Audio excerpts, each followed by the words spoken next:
Ugh.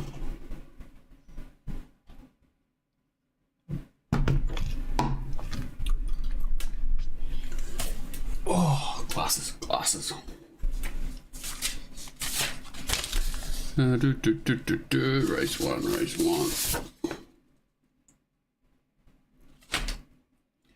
Got quite a jump out. Up.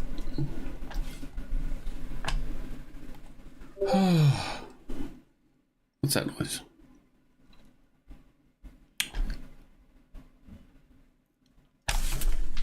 Oh.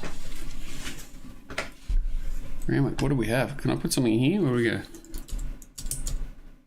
Used Divergent. Oh, that's a chat thing. So I was not smarter than I thought. What's happening?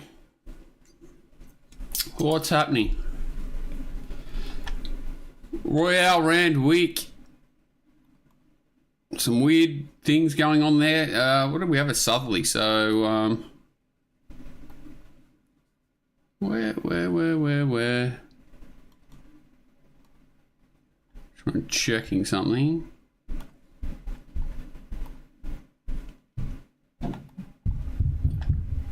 Track analysis.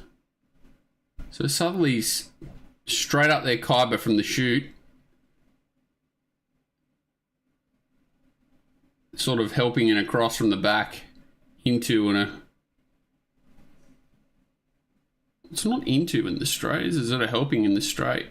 Helping in the straight, helping down the chute, into at the back. Laney, Eggy. Yeah, so I was trying to work out what sort of effect this wind had, because there were some really slow tempos, really quick late sections. The wind obviously played somewhat of a part to that, but even the chute was quite passive the first half, even when they were downwind. So interesting. Daz, g'day. So I'll get into the meeting. I think most of the bias, if there was any, was tempo related. The inside was obviously a bit compromised. What have we got? I haven't got any sort of track pattern yet, so no. Yeah, it's sort of forgiving to horses that were sort of drawn back and inside and forced inside. Maybe that's about it. Other than that, pretty much tempo related. I'll get into it. I'll have a look at Rosehill quickly too from last week at the end. I thought I'd do it at the end rather than the start. Kindergarten Stakes. It's sort of a tricky time at the moment, isn't it? Trying to work out where these horses are going. I guess a few of them will be heading up to Brisbane potentially. One of the more strange change of tactics I've ever seen here. It's Strata Verena to be ridden with cover, and they dragged it out of the race. One of the weirdest things I've ever seen. Never sort of be able to explain it. Stormland was interesting, kicking up and leading here, and probably made the race for North England. And then there was a real skirmish between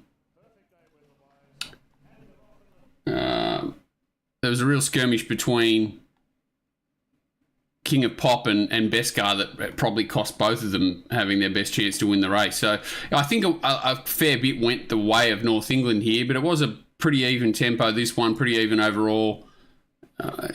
Everything kind of went how you expected, except for this strange change of tactics on Strata Verena early, and North England was able to control from outside leader. So I think, the way the track ended up, fence being off, outside leader was a better spot for North England than leading on the fence. It hurt King of Pop. It hurt Beskar because it had to sit wide, even though the tempo is not that fast, and she sort of said Strata Verena didn't take part. So a lot went the way of North England to get it home. And I just don't think there's a lot between these horses, and that's how it played out. So, yes, Stormland coming through and leading certainly, I think, helped Tim more than anything. Beskar drops in and then pops out.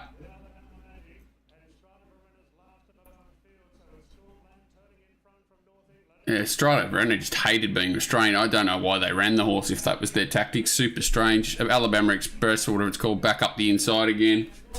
Alabama Express, Alabama Magic back up the inside again. Really honest little horse, this one.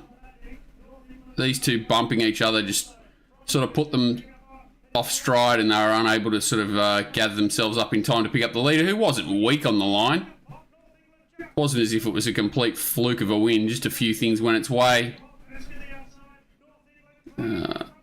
Strata Venera, I think, would be a better horse next time through. Hay Street was okay, pretty good actually, and Alabama Magic was okay. I don't think there's much between these horses, but I don't know if there's any superstars here, but I think they'll win their fair share of races. It hit a flat spot, but it hit a flat spot because it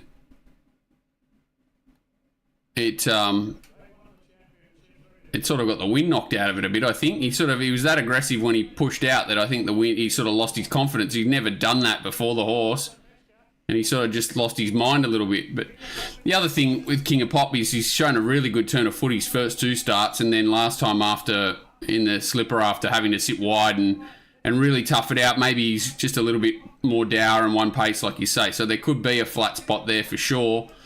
I think he'll make a horse next time through to King of Pop, because usually you get some push-button 2-year-olds. This year we really haven't had many, and he's been the only one that I've really seen that looks really quite push-button, where he can take up a spot with cover and accelerate quite quickly, and we didn't get to sort of see that on Saturday, but there was obviously reasons for it.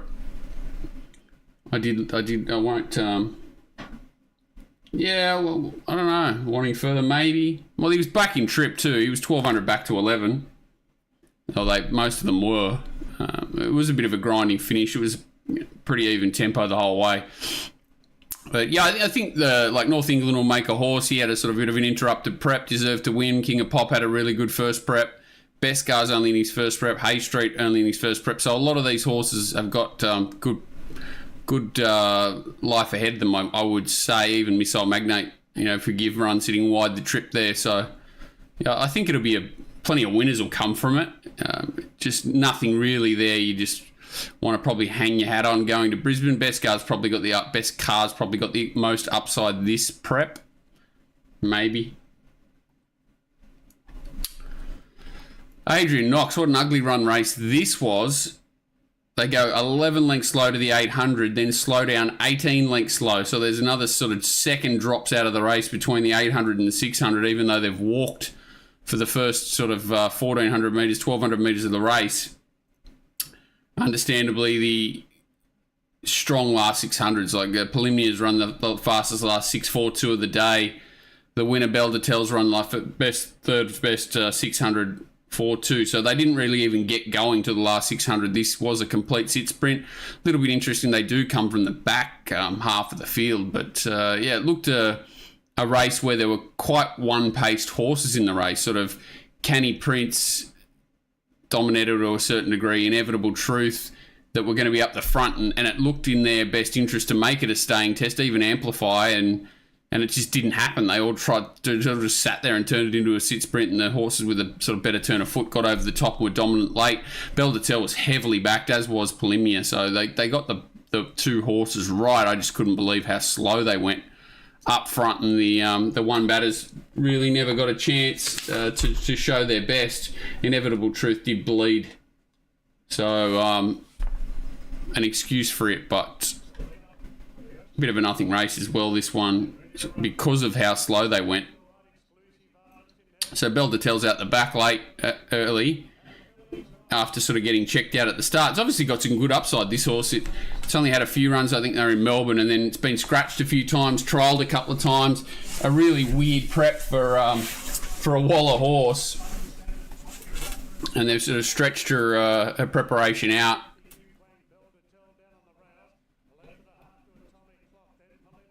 And really quite dominant, yeah. So Dominator, just lost her early speed, couldn't get up on speed even though they weren't going that fast, which is a little bit surprising. She sticks on well. She only had cover for the first sort of 400-500 metres of the race. Nothing happens. Yeah, that was the interesting one. I thought you'd pick up on that, Paul. The old 9 whip strike. So another winner that's whipped 9 times prior to the 100-metre mark, and obviously in a sit sprint, beneficial to be really trying to use that sprint between the 6 and the 2, really. and he's whipped it 9 times, $750 fine for winning a group race. Again, not much of a deterrent, and again, another strange decision. I think last week, was it Tommy or someone hit one 8 or 9 times and won by a nose and won a group race and only got a reprimand. It just doesn't make any sense, this whip rule. There's no consistency to any of the penalties. Here he goes. Here you can see here's 1, 2. I think they said she raced green around the bend, and that's why he sort of allowed the extra couple without giving him too big a penalty because the horse was green around the turn or something. It was hard to believe. Yeah, Miss Alexis got going late. Is it Alexis? Yeah, Miss Alexis got going late down the outside here, and Swelter wasn't too bad. But yeah, I think a lot of these horses that look one pace coming out of the Kembla race just weren't suited at all here. So Canny Queen, Everal Truth bled. Amplify coming out of a race at Wyong looked one pace. Sun and Sand, what are they called? There's a lot of horses here that they just look quite one pace and weren't suited by a complete dash home. So, I think again this will be a very good feeder race. I think these 3-year-old fillies are really deep. I think Yu Wang was probably suited by the tempo, so he'd had its chance. And the first 2 home here have obviously got a nice turn of foot on them. There's no way in the world you're opening up margins late in a race like that in a dash home unless you've got a good turn of foot. So, yeah, I think this race will suit quite a number of horses sort of going up in trip and these horses that'll be suited around the mile 2,000 metre mark. So, again, a lot of really decent fillies around. Aliana's another one and Treasure of the Moment and a bunch of others. There's just so many of these fillies that look like they're going to win a bunch of races between, a mile up to 2,400 in time. I think this race will feed a lot of them. Yeah, I thought Plemia was going to win too. It just looked extremely well set up, and the winners just, look through the line, super strong. Just love how she sticks her neck out and really, really lengthens late. Those extra 3 whip stripes really got her going. I think poor old Johnny O'Shea was of the same opinion, thought it was going to go straight past, but its form's quite interesting. So these, without having to read these things, and they're very small on your screen, this horse is running 1, 2, 3, 4, 5 races this preparation belt to tell, all first preparation with 2 trials in between, and has run into 5 slow tempos in a row. So 1,300 mile, 15, 16, then up to 2,000 here with 2 trials, and it's been in 5 slowly run races and run the fastest last 6.42 on debut, 600 second fastest last 4 and 2 on second start. Third start ran the fastest last 800 of the day at Caulfield on a day where I think the track was on fire. Next start, second fastest last 600, so it's just run some insane last 600s, but all off the back of really slow tempo. So, but she can obviously sustain a sprint, and she's got a good future ahead of her. They do, Matty, that is true. Sun and Sand is for highways in the country champs. Yeah, well, it'd be very hard to beat in those, Paul. It's a nice horse. Yeah, that was it. Gringotts when I won the George Ryder. 100%. A Group 1 wins by a nose and nothing happened. And an extra strike, 750. Sometimes you see him get 2 weeks. It's just completely insane. The consistency in that rule more than anything. Yeah, I get these horses are going to be difficult to sort of find a horse to follow, but there's quite a number here that will measure up, and this sort of race is very hard for the ratings guys to get right because they've run 8 lengths below average, but they went out 17 lengths below to the 600, come home 10 above, so it's very difficult for them to put a number on these races. So you can be quite forgiving of horses that have been out sprinted, especially in these races if they're going to a race where it looks like there's more genuine tempo, because they can improve so significantly and they can look so bad in the last sort of 400 metres of a race where they're just going at the 1 speed and they're completely outshone by horses that have a turn of foot. It can make them look terrible when they can improve sharply if tactics were poor, or they go into a race that's more suitable next time out. So these sort of races are really good if you want to sort of watch them over and again if they go into a race where you think they can improve for any reason next time. There can be huge upside in races like that one.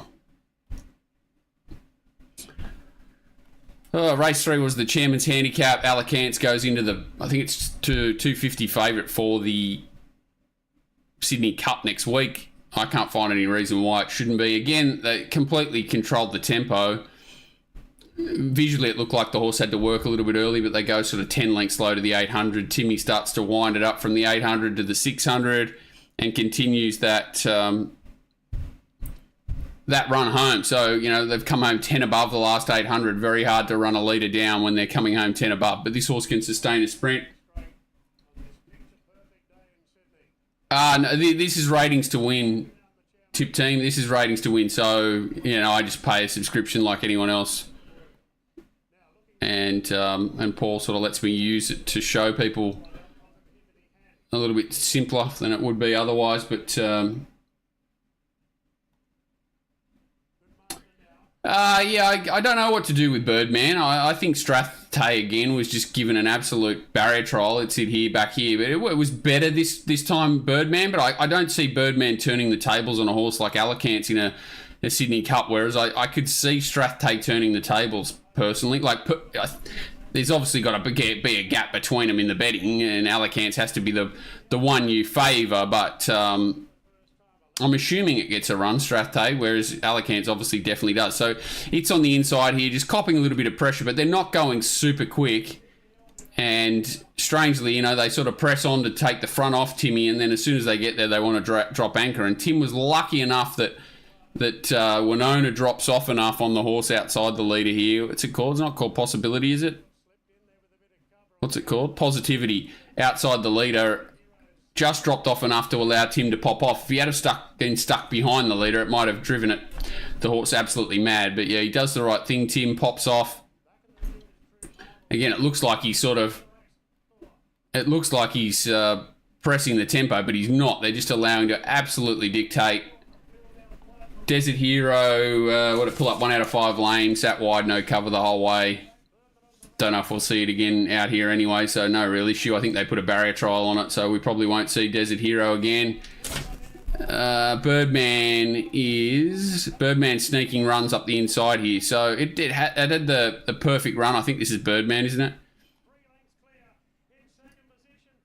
Yeah, Valiant King. So this is Birdman, and Strathay's back behind it in the white nose. So this is Birdman. Strathay's back behind it. Yeah, with the headwind, tailwind up the straight, and Timmy dictating in this horse's ability to sustain a run. The race was over well and truly before this point.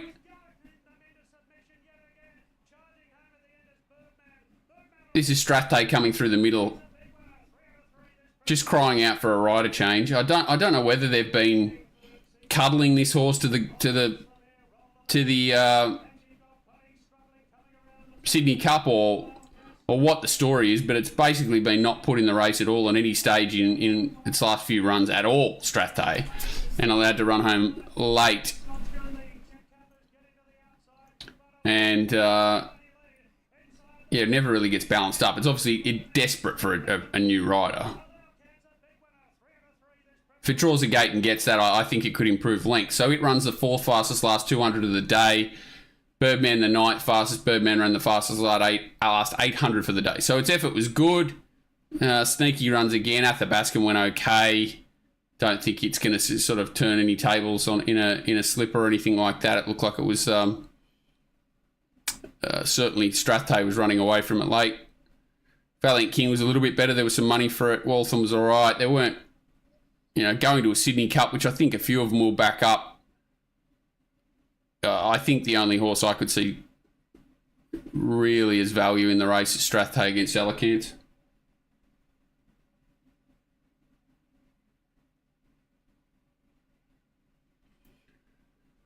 Yeah, well, I heard that Johnny O'Shea was absolutely filthy with Athabaskan's ride, so I'm not sure the plan was to give it to a barrier trial, but it was basically did have one, but I don't think he's going to turn the tables personally.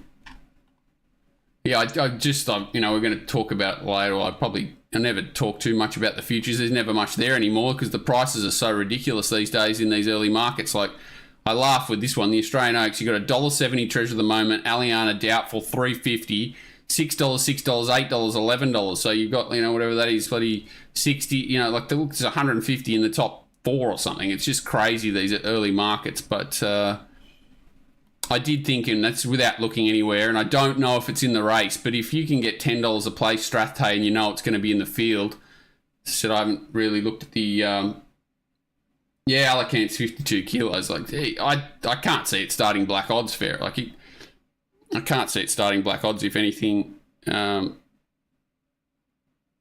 strange happens here, but 33 to 1 Strathay, I think, is the value in the Sydney Cup if it gets in the field. I couldn't find an order of entry.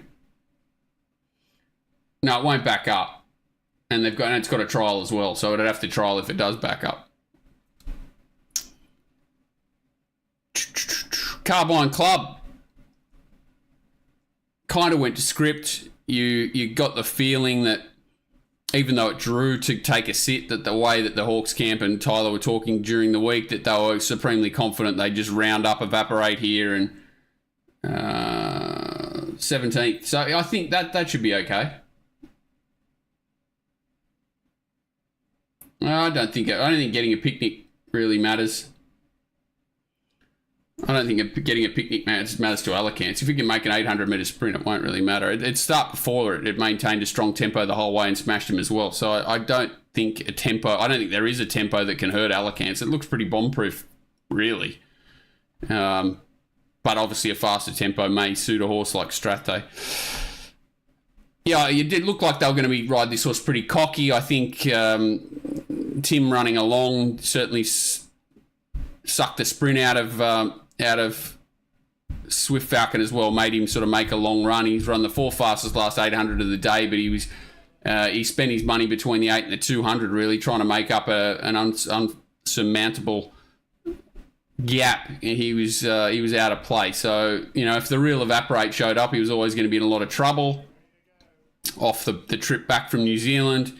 And Shin, the master, just got the absolute best run, even made Timmy work a little bit more than probably anyone expected. Really made sure the horse was up there in the prime position, whereas Tyler was always going to go back unless something strange happened at the start. But he was not really his fault, but he was certainly on the sleepy side, whereas Shin was the opposite, really made sure that Evaporate was in that prime position, and up and off was definitely the place to be. Solid tempo, chasing the lead. He was always going to be right there, and if he was in prime form, he probably should have been a dominant favourite. I was pretty dirty with myself for not being a lot more penal on Swift Falcon. You just knew he was going that well, that he was suited. But 2,000 backing trip, with the way the race is supposed to be run this way, it was, you're probably in hindsight should have had Evaporate a dominant favourite. Yeah, there's nothing wrong with Swift Falcon's run. As I said, he's run the fastest 8 to the 2 of the day. The task was just impossible from where he was, and Evaporate's no slouch. And just a shame he didn't get into the Doncaster, but the Doncaster was run so putridly, it wouldn't have mattered really for Swift Falcon anyway, I don't think. Yeah, not much to learn there, I didn't think, from the run-on horses. Depth of characters going very well. I think that's as good as Bridgetine Girl goes. I think that's as good as Shangri-La goes. This horse was sort of gave a nod to how bad a ride it was last start. This Sigria Rock, I think it's probably a horse that's on the up, and if it can get closer to a sort of even tempo, it's a horse that's pretty dangerous. Probably once it gets to 2,000 metres, I think it's got a race in it, probably over the Brisbane Carnival.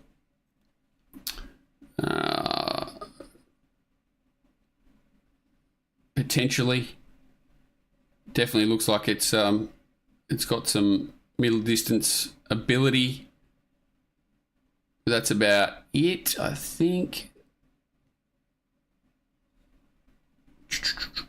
Yeah, nothing much to write home about there. It was everything was done between the 8 and the 2, and they were sort of out in their feet late because they sprinted early, as you said. They went out even-ish, but then really picked it up from the 8 and still ran fast time home. So it was a really quick time overall, and that should be a good feeder race. Even Depth of Character can go up to Brisbane and probably run well in a good 3-year-old race. G'day, Jeff.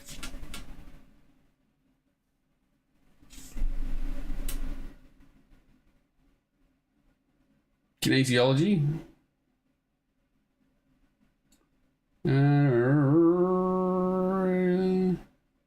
Yeah, I think that's Tyler's downfall as a rider. And at the moment, he can obviously ride, and I probably explained it the same way over and over again, so probably get sick of hearing it. But I think what he is he's a good rider of horses.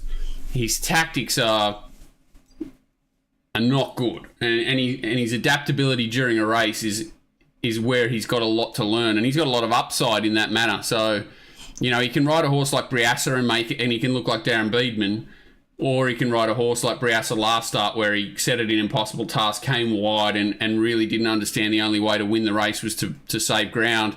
And the same situation, probably what you're saying here, is he faced an impossible task because he doesn't have a good grasp of, I think, tempo.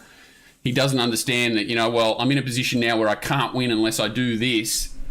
Often he concedes to the most commercial option rather than the only way to win a race. You know, like he submits to tempo quite often. He'll take off the back of fast tempos. He does some weird and wonderful things, but he can obviously ride. You know, he's getting a lot of good opportunities. He's just a rider at the moment. You can't expect him to make a decision that'll win a race, if that makes sense. So a Shin or a McDonald, or, you know, there's plenty of jockeys that pull off rides, even Tommy Berry to a certain degree. You know, when they need to do something out of the ordinary, they're capable of doing it, whereas Tyler is a little bit the opposite at the moment. It is in this case, Paul, but not... I'm just talking about Tyler in general.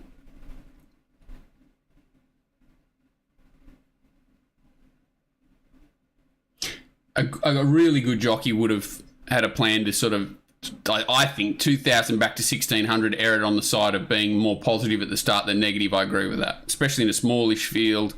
It was so beneficial for him to be anywhere near evaporate in the run. The barrier didn't make it easy, but that's the beauty of, we're talking next level jockeys here. If they can make that happen, it's the difference between winning and losing. But I think, you know, everyone kind of expected the race to be run that way, and it was, and the mistake was not being more positive on the winner, really. Country Champs final. University made itself a bit of a sacrificial lamb here, I felt. A bit weird. I didn't expect it to go out and set a fast tempo. It wasn't like a super strong tempo in the history of Randwick, but certainly on the day and the way the wind was, it was the fastest speed of the day, and they went quick to the 8 and then sped it right up from the 8 to the 6. So the pressure was on early here, which really played into the hands of Know Thyself, who looks a horse that probably wants 2,000 metres. Got a wet track to suit last time, and he was dominant there at Scone, and then, got a tempo here that probably didn't look there on paper, and whether they've gone out and pressed it with the stablemate or what doesn't matter, but certainly that played into the hands of the winner, that's for sure. Time overall's good, so there's merit in the win. Merit the second horse, a really good ride from Tim there, nearly got it home. Fukabana was just sort of dictated to a little bit from the gate. It went okay. Gallant Star, maybe just not the strongest, doesn't want a mile, if that makes sense. Like, he's won over 1,400. He's obviously run well over these sort of trips, and maybe second up, possibly a little bit flat after resuming at 1,400. He had a perfect run and looked the winner there at about the 600 metre mark and just couldn't get it done. Tickle Belly was really good, I thought. And then sort of the class between the front half and the back half shone late. But, really good to see Aaron. Yeah, he did. I think even when he rang after the races, Tim, I was like, "What was the horse you bought?" I was that cast after Saturday. I couldn't even remember that he'd won 2 races. I'm like, "You butchered one, didn't you?" And he's like, "I don't know if I butchered one, but I think I gave Listomania the ride of my life."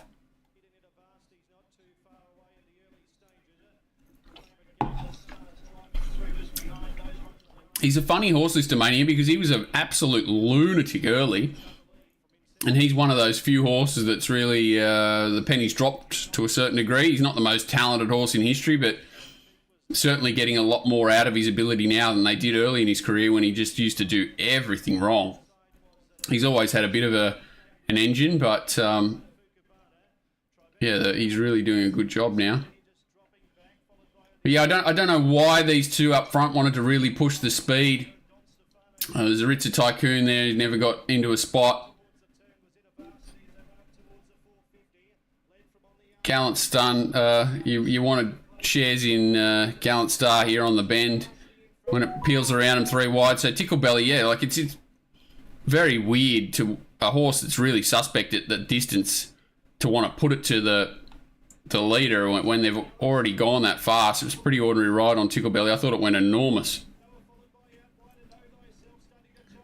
But yeah, it was good. And the other thing, obviously, good to see Bullock. I think he said he's had 12. He's qualified 12 horses. I would have thought it was a lot more than that. I reckon 1 year he qualified about 6 into the final himself. Maybe he's had 12 shots at it, but I wouldn't have. This race has not been going for 12 years, has it? If it's going to go on for 12 years, I'm more cast than I thought, but I think he's qualified a lot more than 12. I just remember hearing him after the race saying something like that. Yeah, like there's not too many sort of situations where a rider deserves to win a particular race more than Aaron deserves to win this race. And it was good to see him do it.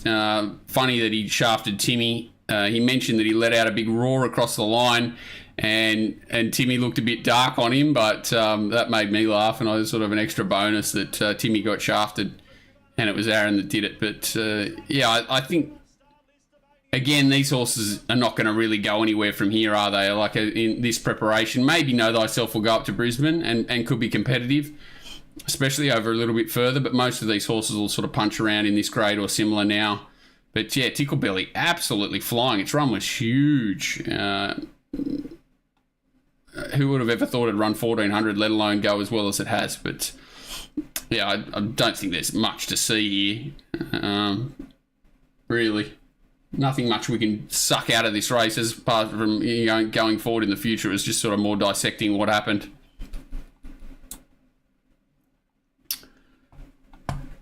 The sires, aren't these 2-year-olds? Jury's out here. So tempo's pretty good. They go quite quick. They come home pretty slow. Slowest sections for the day, clearly. Time overall slow. So everything says this race is very steady. Rivellino has ridden more forward. Did that bring that horse undone? Did it not run 1,400 metres out strong? Woderton was brave, but, you know, it was the right. Obviously, sits 3 wide the whole way on a solid tempo. The whole race is quite smelly. I wish Buffalo had won. I didn't realise how close it got the first time I watched it. We've been sort of backing it since early, and he nearly won by sort of act of God, possibly, because only, you know, talking depth of race and everything to get to this race, but he was sort of 100, 200 to 1 there for quite a while. So Rivellino being closer was the first surprise, I think. Woderton back here ends up wide. I don't know where he was sort of trying to go. He never looked like he was going to find a spot and then gets cast wide, no cover the whole way. Guess he's got a little bit of cover there for a little while, but not really. And they're getting along quite well here. I was concerned that the inside gate would be against Vinrock just because he would end up in this spot where, you know, he had no options. He couldn't flow. I think he's a horse that is going to appreciate flowing. The horse that really scares me here with this form, number one, I think this horse is not much good, Federalist. And the other, number 2, is this horse, Navy Cross. Even though it went like a rocket on debut over 1,000, it was going 1,000 to 1,400 maiden to a Group 1 and only gets beaten a couple of lengths and looks unlucky in the straight. So everything tells you this horse this race is really scarily scary. And I agree with what First just said there. He certainly wasn't in the A ground. I think he's the horse that's got a lot of upside in the race. But I think this certainly race didn't allow him to show his best, and that number 1, like, he didn't get he's not an inside, he's not a sit sprinter, he's not a behind leader horse, and he did have to get forced back towards the inside ground. So I think he will be the best horse to come out of the race, Vinrock, and I think we'll see, you know, a lot more from him in the future, potentially over further. But I'm very concerned about all of this form. You see, Buffalo never looked comfortable, only sort of got going the last 50 or 100 metres, and he only gets beaten, you know, 0.38. This is Navy Cross back towards the inside here. So he looks out on his feet, the winner late, but he's entitled to be.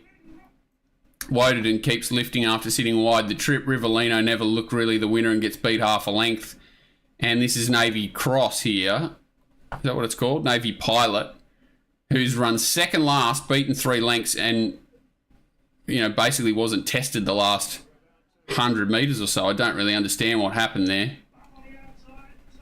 The gap's obviously closed, and, you know, he's sat up on him at the end, so...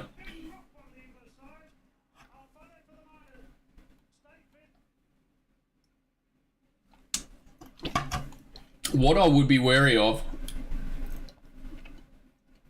that's it. That's what Paul's saying there. What I would be wary of is a horse like Federalist going to a listed race or even back to a maiden or a midwest, any sort of open race or any race really, and coming up extremely short. So horses like even Navy Cross, I keep calling it, is it Navy Artist? I keep calling it Navy Cross. That's the Gaze horse, right? I'd be wary of these horses going back in grade or finding a really sort of weak looking race on paper next time, or not even a weak race, probably a race that's weaker grade wise, and being very short in betting. I'd be very interested in spending a lot of time trying to find something to beat, especially a horse like Federalist, who sort of gets past a couple of horses very late and is not beaten far. So, yeah, I think that's this is the weakest race of the day sectional wise. So it's the fastest tempo race, the weakest race. Is it the weakest race? It's not the weakest race time wise, but it is off a fast tempo compared to anything else. So what I'm saying is there's not a lot happening here. You got horses that sat wide, no cover, horse ridden upside down on a fast speed, horse that I think wants at least 2,000 metres. What else was in there? State Visit, who had every chance and had a better setup. So, I'm not saying it's a hurdler Federalist, but I don't think that what it seems like is a really strong last 100 metres is not. It's just a horse that's continuing to go the one speed. He's run that. Where is it? Federalist. Is that Federalist? No. The 97th fastest last 200 of the day. And it looks like he's finishing like a bloody shot out of a gun. Buffalo's run the 87th fastest last 200 of the day. And it looks like it's come home like Far Lap as well. There's just no merit in the back half of this race. So just be very, very careful.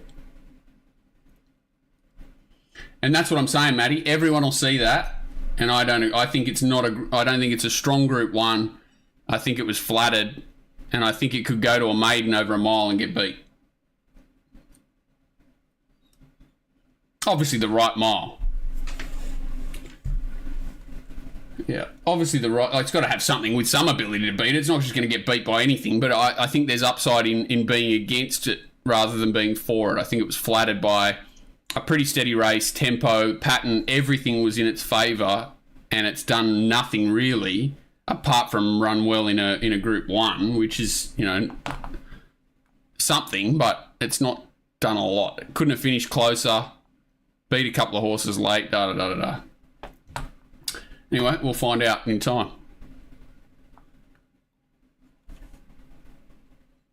I think you know where I'm getting at. Whereas everyone will see the positives of what it's done. I'm just trying to say, well, just be careful. Because I think it will be very, very short, especially if it goes to a mile, wherever it goes.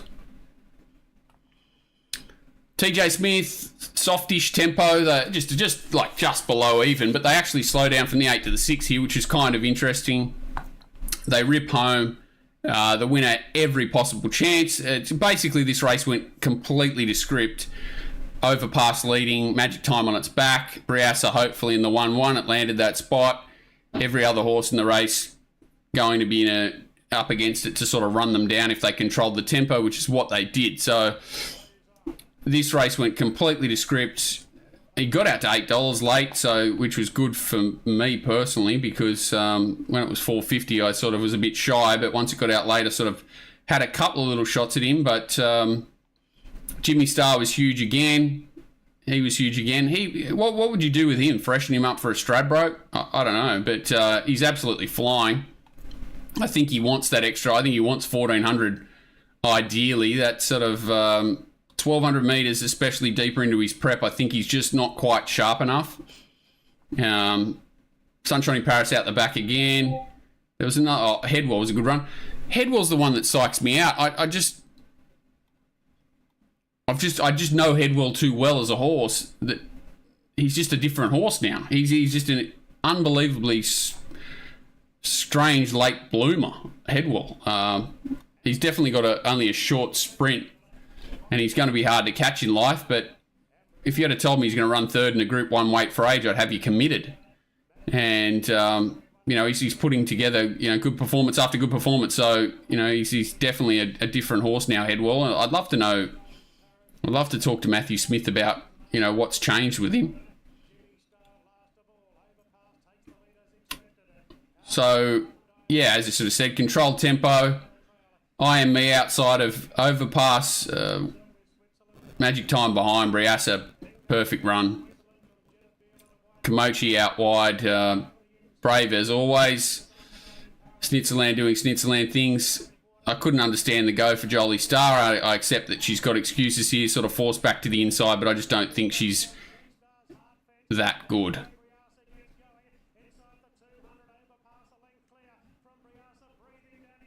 Magic Time was a little bit disappointing, a little bit out sprinted. Maybe she's looking for that extra 200 metres. But, there's obviously not a lot between these sprinters. And we laugh about Hawke saying barriers and blah, blah, blah, blah, blah. But it definitely did make the difference here. As in, set up that Overpass was the only leader. Briassa landed the perfect position. Magic Time drew perfect. Sunshine in Paris drew terribly. Jimmy Star was always going to get back, but drew poorly, so that was the double whammy. So I don't think there's much between Overpass, Briassa. You can throw Jolie Star in there, I guess, and Magic Time. She's probably, again, a bit similar to Jimmy Star, probably looking for the 1,400.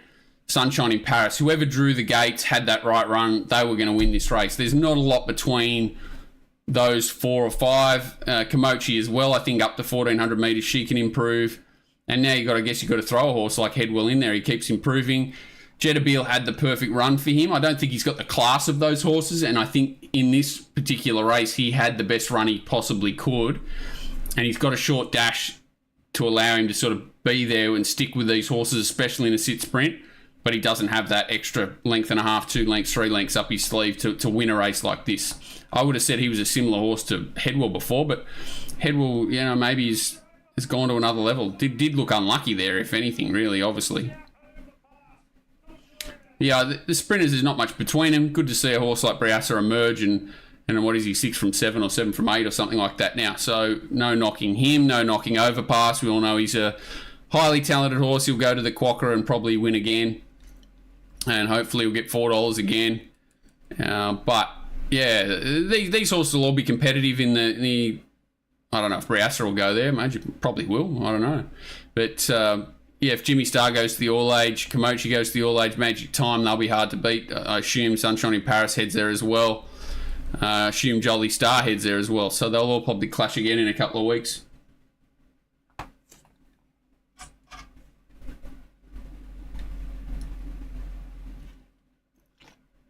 Which one are you talking about, Daniel? Federalist?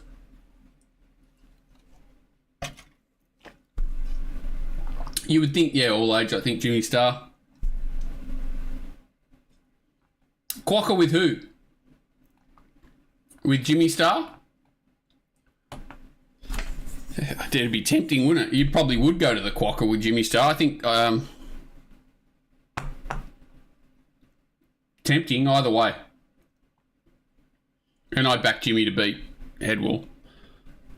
But maybe I've still got those scars in the back of my mind. Doncaster Handicap, just the most ugly race of all time. They go up 5 lengths below to the 8, slow down 7 lengths below to the 6, which just boggles my mind. I just can't believe that they've gone so slow the first half and then slowed down from the 8 to the 6. They rip home. I couldn't have backed the winner with stolen money.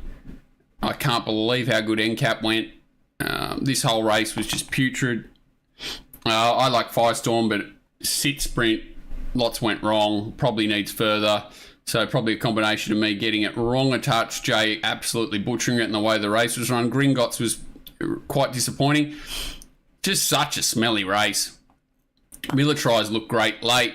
That scares me. Port Lockroy went well. Linebacker went like a rocket. Probably the run of the race. Tom Kitten was in the wrong part and sort of stuck on. Another wheel was okay after getting a nice run. Pericles, who I think's not gone, but close to it, leads and gets beat 3/4 of a length. Rise at Dawn looked gone and kicked on. Only gets beat half a length.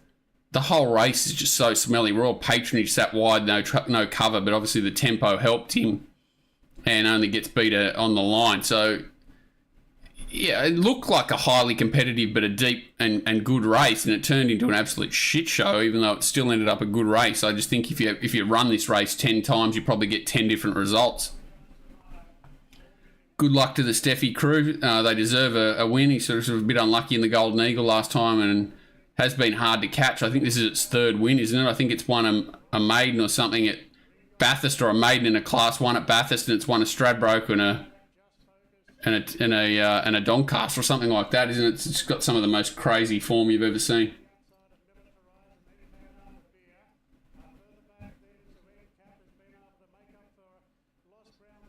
Yeah, that's the thing, Daniel. Like, it was 100 to 1 there or whatever it was. It'll be $1 or something. It'll be even money just about wherever it goes, Federalist, as long as it doesn't go to a Group 1 or something next start. That's kind of my point.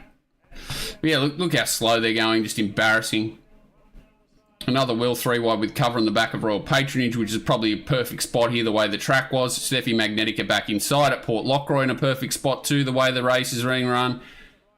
Gringotts probably looks like it was a little bit keen and maybe got keen, but it also looked flat off its last start. I thought Tommy said it sort of peaked last start, which is weird. It was only second up there, but he was right. NCAP back on the inside, runs really well. After the stewards didn't even question his run.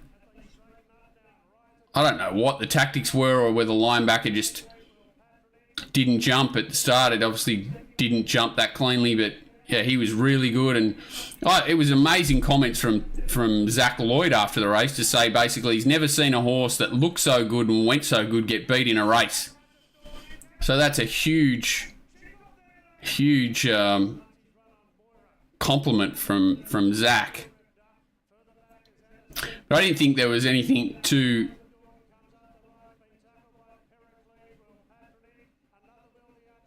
unlucky. NCAP arguably, but again, there's just not much between these horses.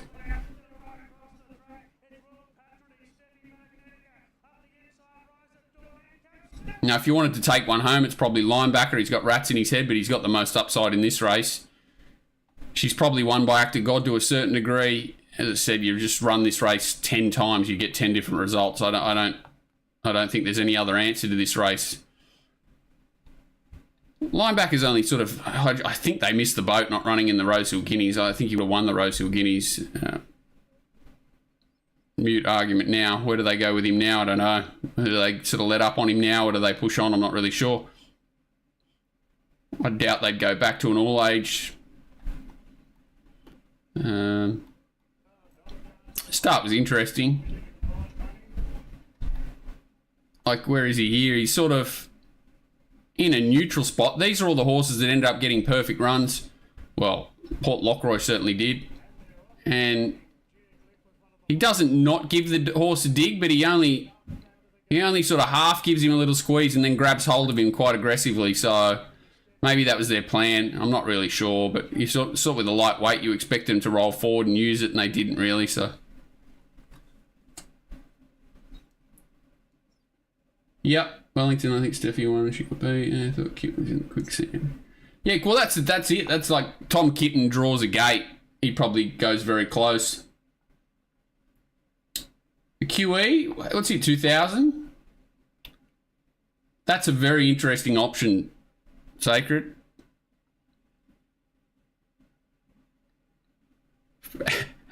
Aaron just messaged me. He's qualified 25 horses. That's what I thought, but won 12. So there you go. He qualified 25 horses into the final. So if if anyone deserved to get a horse into the race, it was him, or win the race, it was him.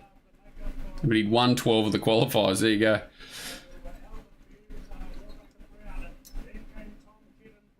Yeah. Again, what do you do with this race form-wise? I don't really know. I don't think it'll knock too many of them around. And how many of them press on. But, a horse like Militarize, you would assume they just press on with him now that they've got him back up and racing. And certainly looks back on track, especially if he gets a wet track or a soft ground over the Brisbane Carnival. He could pop up in a race. He could win a race like the Doomben Cup or something, maybe. I don't know. But are they warning signs that, Tom Melbourne's in the wrong part of the track, Tom Kitten's in the wrong part of the track, NCAP bursting through? He's always had good ability, NCAP, and he did go well on the 4 days ago. They gave him a huge barrier trial during the week. Just tricky, even Another Will. What sort of horse is Another Will? There's just not much between them.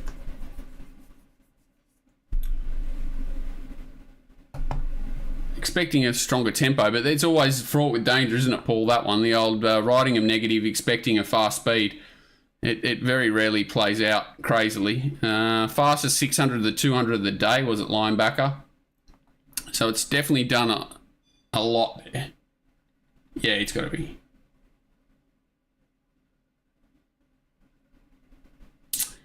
There's only one way to find out, Daniel. There's only one way to find out. And a lot of the 3-year-olds, the form seems to be holding up quite well.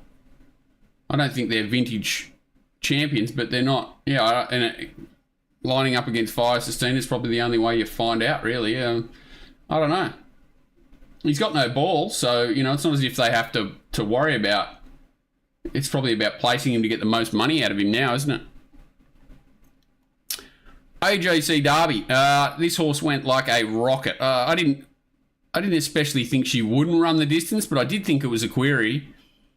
And she not only runs the trip, wins by 5, runs 6 lengths above standard for the overall off a solid tempo, and they come home very fast, but raced up on speed to do it, which I thought was the most incredible thing. I thought they'd ride it quite conservatively, sit sort of 3 or 4 pairs back on the inside and just let her conserve as much energy as possible and try and out-sprint him in the end. And instead of that, they punched her out the gate, had her up on speed all the way, no excuses for anyone else, and kicked their heads in. So, I challenge anyone to sort of doubt this effort, apart from the old the Waller Grand Final, what do you want to call it, very elegant sort of run where it's completely inexplicable that the horse goes this well. But this horse has certainly looked to have been building to something, and if it ran the distance, which no one knew whether it would really, it sprinted sharply off the back of a slow tempo over 2,000 last start, but no one can be certain that an extra distance, especially on a more testing tempo, would suit her. But she sits, she's the 8th fastest run to the 200 for the day, and then gaps them off the back of it. So there's no loafing here. And she's prominent the whole way, chimes in with nothing to carry her anywhere. Plymouth just sort of whacks, King of Thunder whacks, Chanoir, whatever it is, whacks. They've all done a good job. Willie Do It right behind her, but she's the last one to come off the bit, apart from probably Chanoir on the inside, lengthens and gaps them. There's just no fluke to this performance whatsoever. There may or may not be any other superstars behind. There might be a couple that stay. Willie Do It's going to Kieran Mars. King of Thunder looks like he's going to stay. I didn't think Plymouth went too bad, considering what's this horse called, Firm Agreement. It sticks on as well. There'll be decent form come out of this race, and she just looks. I think every year after the race, this horse will win the Caulfield Cup. But if the race started in 2 weeks, she'd be favourite, I think, for the Caulfield Cup.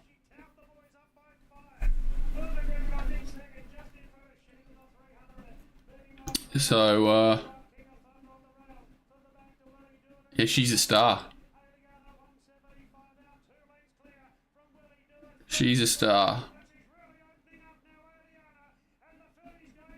Just sort of looking back in the field if there's anything there that sort of pokes out. Not really. Pocketing probably stuck on better than I expected it to.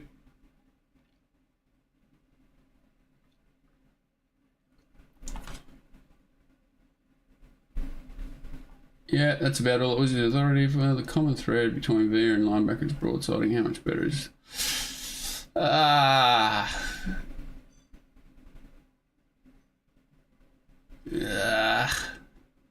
tricky. I think linebacker's a better horse than broadsiding though, but I do think he is a better horse.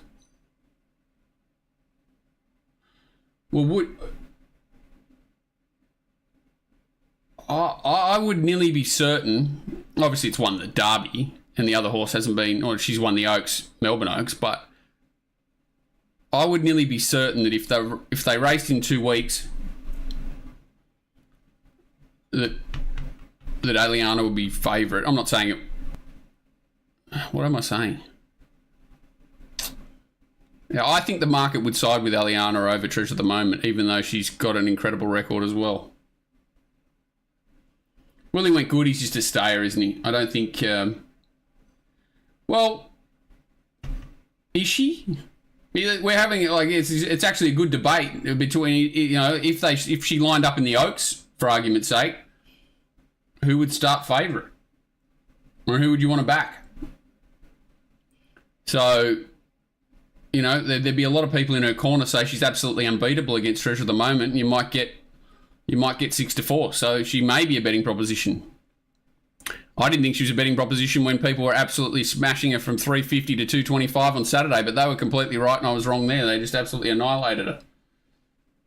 And once you get to these sort of mile plus races, you very rarely get dominant favourites. So yeah, Willie needs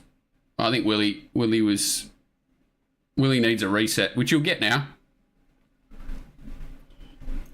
But yeah, it was a good Derby. They've gone 6 above, even though she's won by 5. The runs behind, you know, as I said, Firm Agreement, Shanwha, Willie Do It, King of Thunder, Plymouth, they were all pretty solid runs.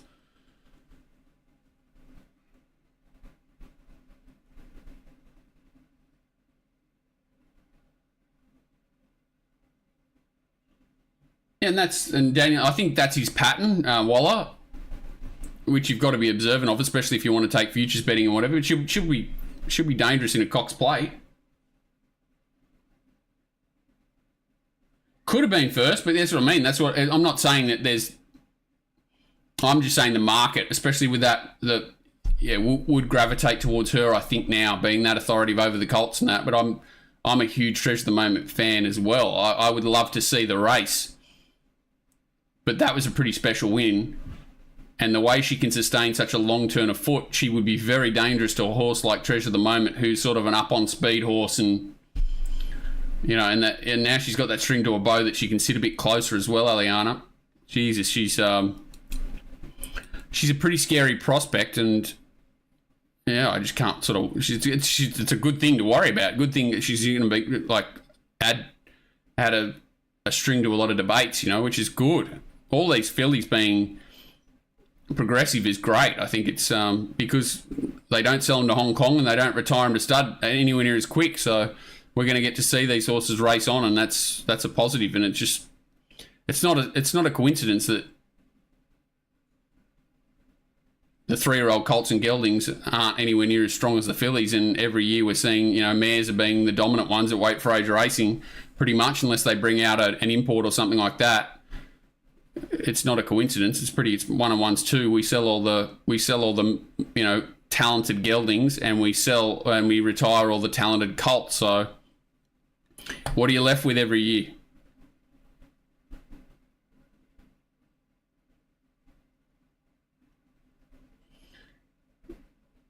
Oh, everything goes there now, don't they? And it's worked out a strong race. I don't understand why it's 100 million to go for the race, but it's definitely a strong race, the Golden Eagle. Last race, absolutely putrid this race. I thought Lilac was absolutely putrid. It was home and dogged it. Had full control of the tempo. Maybe it's a little bit one pace, looking for 1,400 metres, but it definitely had its chance. Flying for Fun, who is usually an on-pace, sort of one-paced horse, comes from behind, nearly wins. She's got Pizzazz wins. Clean Energy was very one-pace, so even though it sat wide, it was such a slow tempo. I think it had its chance. I thought it was a pretty average effort. Zaiton comes from the back. Again, don't think it's absolutely flying. I think the race was pretty steady overall. Even though they've run even time for the grade off a slow tempo, I think it was pretty average race. And as I sort of said, I thought Lilac was very, very, very, very ordinary.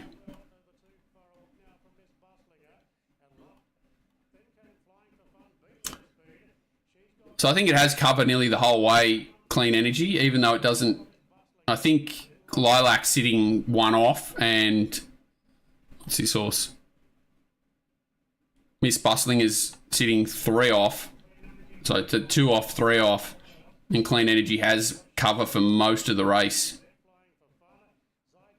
And as I said, they're not going quick, so I think, yeah, she was a very bit similar to Moonee Valley last start, just a little bit one-paced and maybe looking for 1,400 metres, but she's no superstar, I don't think, Clean Energy. Like, Lilac just should have won. It's got the race absolutely shot to bits here, and if it's any good, it wins. So this horse has had no luck, missed the kick, squeezed out the back. Maybe it's a run-on horse, and we've never seen it before, but I doubt it. You sort of see it's a bit of a flying V. She's got Pizzazz, has got the most sort of tenacity to stick its head out late. More Territories I don't think is absolutely flying either. I'm a big fan of that horse back in the day, but I just think this race is very steady. Zaiton gets cut out a little bit late, but if Lilac was going to win a race, it was there, and it sort of got handed it back, said, no, I'm sweet. So, yeah, I don't think this is vintage form. I think these horses are all going well enough to win the right race, but they need to be very well placed and have things go their way. Lilac may be looking for 1,400, but I couldn't back it with stolen money in just about any race because it just had that race shot to bits and couldn't get home. So, yeah, I thought it was quite disappointing. Miss Bustling okay. Island Deck was a little bit disappointing for mine. Don't know what to do with it. Maybe the horse needs a reset and the other horses need to be well placed to win.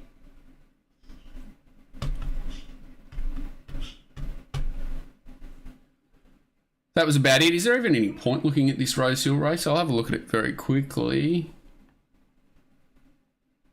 Maybe, are there any feeder races?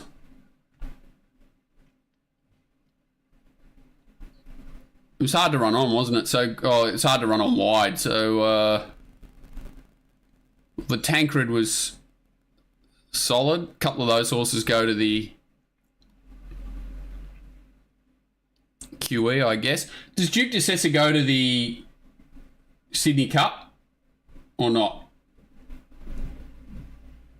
That was the one question I hadn't had a chance to look at, where he's heading. Well, we'll look at Treasure of the Moment.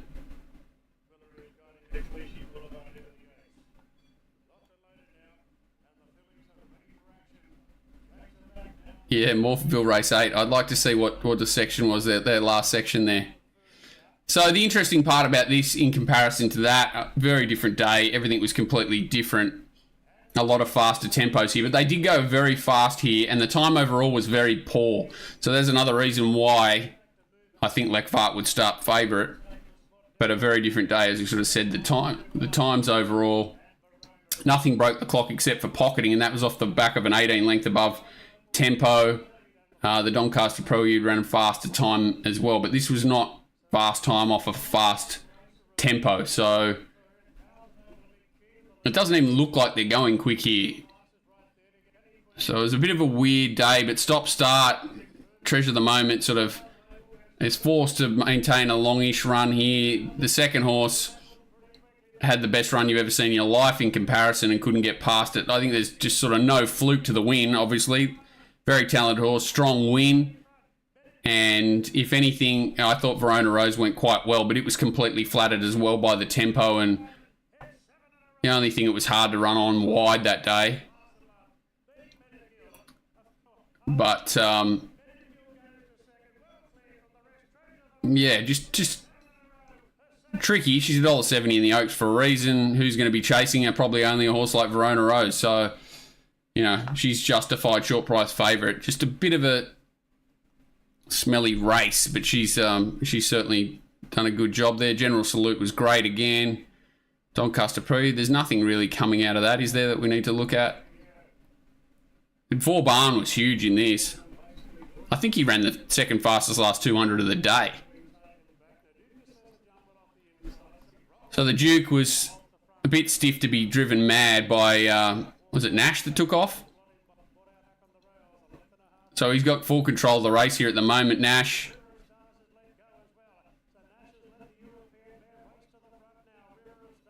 So River of Stars comes around, drives Duke mad.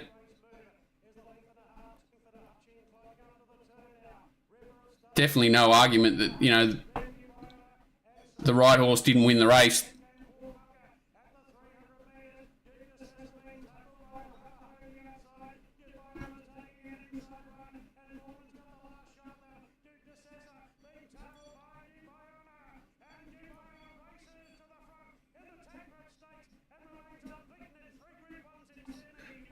I don't think he was unlucky. He definitely the right horse won the race. Duke de Sess was a bit unlucky, and Vauban was really good, but he drops to the QE. It's going to be a very, very interesting race.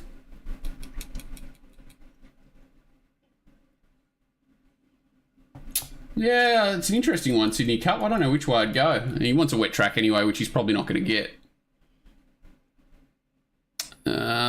Green Fly was flattered by the tempo, but beat the pattern. It was good. General Salute was great. Thought he was probably the win of the day. Did get absolutely poleaxed benchmark-wise, but he definitely looks a horse that could be dangerous in a race like a Stradbroke, because I think he can race handy. You can see he jumps well enough to hold a spot. It's just the sort of draw, and they elect to be a little bit more negative because he's got that turn of 40. He ends up a long way further back than, he could. He's a bit like Briassa. If he drew the gate that, say, our old mate Ostraka did, he could land in the first four very comfortably and ends up 7 or 8 lengths off him and can maintain a sprint quite well. So he's another horse that's obviously had issues. Penny didn't drop with him early, but he's in rare form now and very, very dangerous if he can maintain his form heading to a race like, the Stradbroke, even, what is that, a Doomben 10,000, something like that. I think he could be really dangerous horse on the way up. He's only beaten Dragonstone and, sort of maybe been carrying on that form of Ostraka and Jolly Star's not as good as it seems, but I think he had quite a bit against him on this day and overcame it, so I think he's completely airborne. General Salute.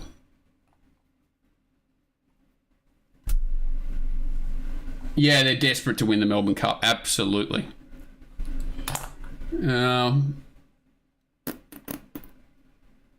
Quick look at these. What do we got? Queen Elizabeth, Fire Sestino, $1.70. That's got to be insane, hasn't it? Buckaroo's setup's disgraceful, but it's flying. Light Infantryman's flying. Vauban's flying.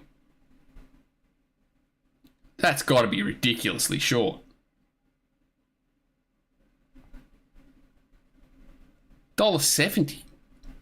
Chael Wolf should have a 0 on the end of it, surely. If it wins, I'll eat it. That price is crazy, and that price is crazy, I think.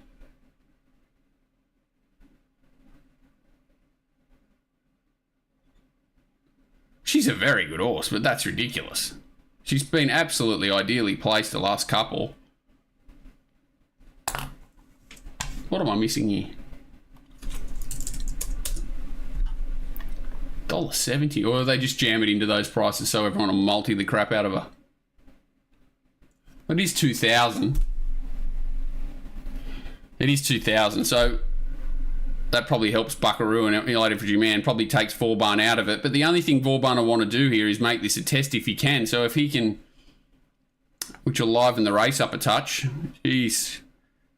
I wish Buckaroo had another run under its belt. I'd be backing it to beat via Sestina or at the difference in prices.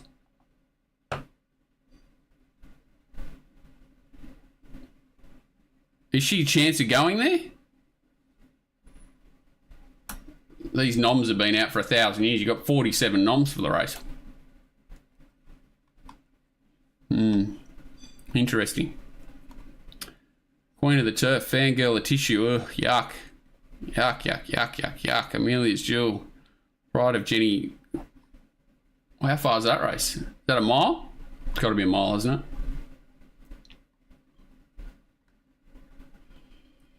Mile wait for age. Wonder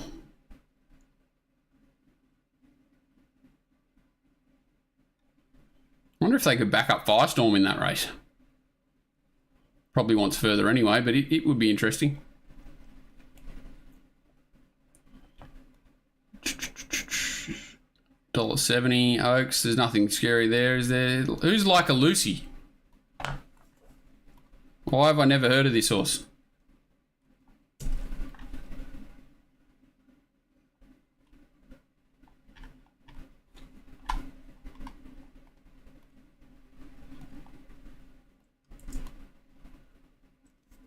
Transferred to Chris Waller. It's a New Zealand horse, is it? Oh, it won the Oaks. I know the horse. Yeah, I know the horse. I know the horse. I know the horse. Unbeaten on 7 starts, 6 wins. Yeah, I know the horse. I know the horse. I'm thinking Like a Lucy. I'm thinking she must be from Melbourne or something.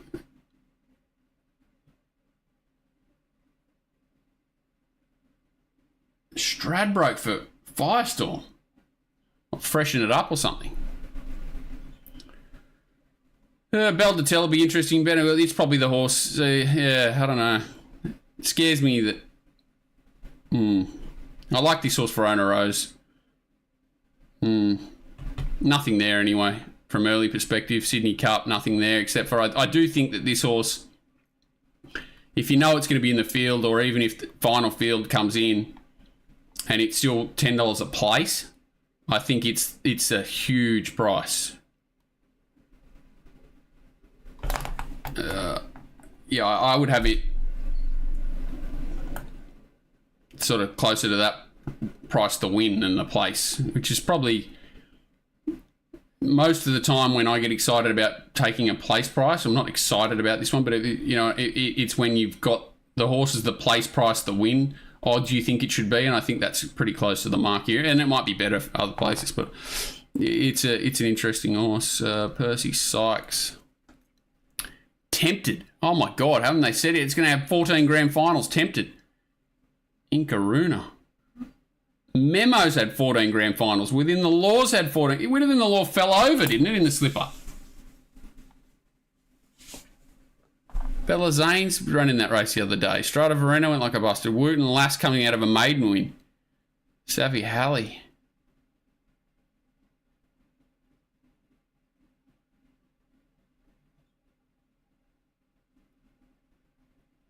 What did Chupacabra do the other day?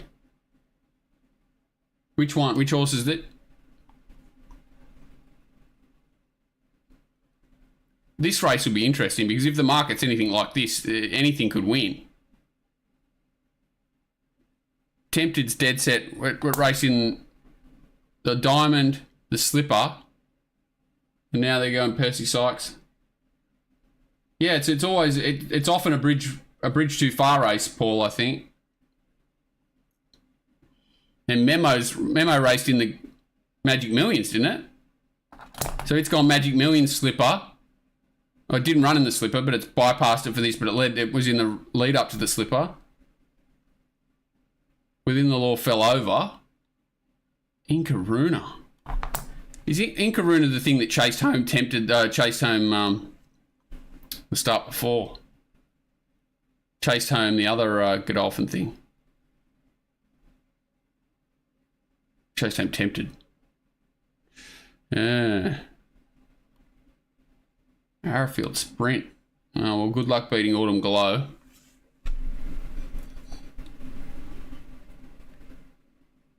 Public Attention. Public Attention? Looks like it wants another lap. Why would it be dropping? It's 1,200, isn't it?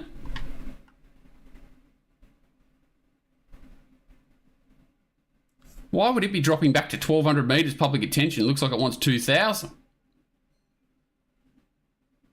Jesus. I think she wants further than 1,200 too, but she's just got so much on them.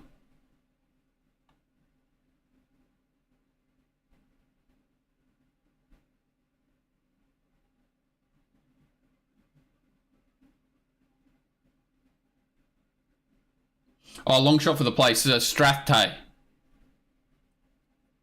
Strathtay. And praying for a rider change.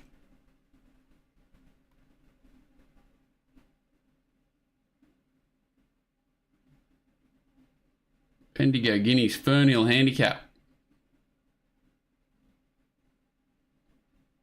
Jesus. Did they only get like 6 noms for the Fernhill? That's embarrassing.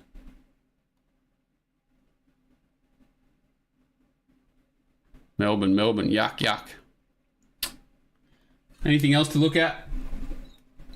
Who would you back if Aliana and Trent race? If they were both going into this race on Saturday,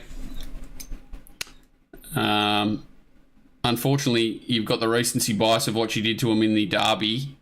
As much as I'm a huge fan of Treasure of the Moment, I would have to back Aliana.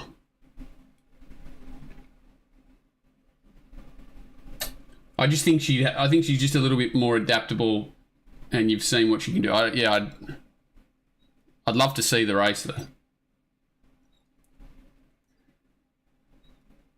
It's hard. It's $2.50. Saying $2.50 is a big price in the Sydney Cup is. I find that staying races have so many more variables, things that can go wrong, weird things that can happen. You know, the tempo has to be maintained for so long that taking like $2.50 to me in a staying race is like $1.50 in a sprint race. But this horse does look adaptable. I agree with that, Paul. It does look adaptable, and it does look like it's just airborne, beats the handicapper. It does everything you want it to do to go into a Sydney Cup and win. So, yeah, I think I don't see it really getting out. That's for sure. State of America, Hawkesbury Race 5. You've really taken me to another. We were talking about clashes between Aliana and Treasure of the Moment, all these exciting things, and you're taking me to Hawkesbury to a benchmark 94. Well, if you can catch David Payne, you're the best in the world. Bear on the Loose. Jesus, look at this horse. First, it's got Hippo on it. To an 8-horse race, he's probably going to be last. Probably be third, fourth last. So it's gone 1,400 back to a mile. Jeez. It's gone from a 78 to a 94. Anna Roper, they claimed off at last start to Zach Lloyd. Oh. I never know what to expect from that horse. But he definitely wants dry ground. Oh, I don't know if... Is he won around there? He's won around there. And he ran well in a 1,500 around there last prep, benchmark 72. He's a dangerous horse, State of America. He's dead set, was airborne at the end of last prep.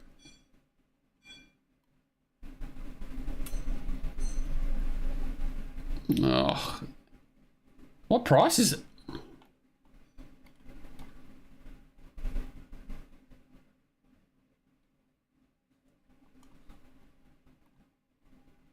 $4.40. I would say that's about right.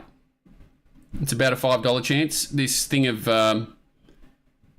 prices looks dangerous. Saganti's Bear off the Loose has got ability. I just don't know whether he lost the plot last prep or what happened to him. He certainly raced okay, and whether he's a wet tracker. So he's a difficult one to line up. 3 trials.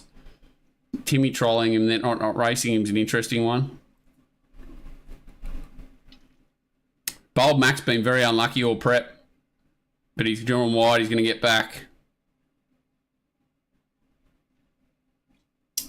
Mandurah race 6. Do you want me to do the form for it?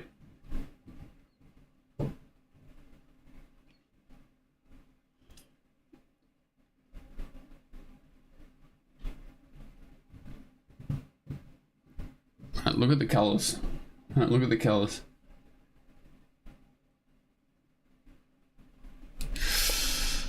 All right, guys, I'll be back. I don't know what Thursday, if I do a preview show, Thursday night or Friday night? What suits better? Probably Friday, you just sort of know more about conditions and things. Doesn't look like there's any weather or anything this week. I don't really mind.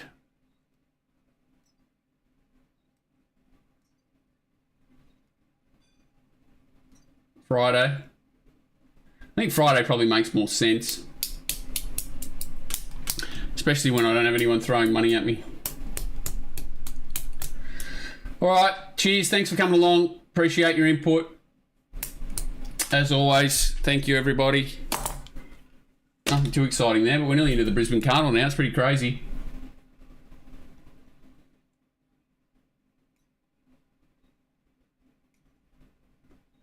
That's it. You don't want to do that. Follow DK. Follow DK. Cheers, guys. Have a good night.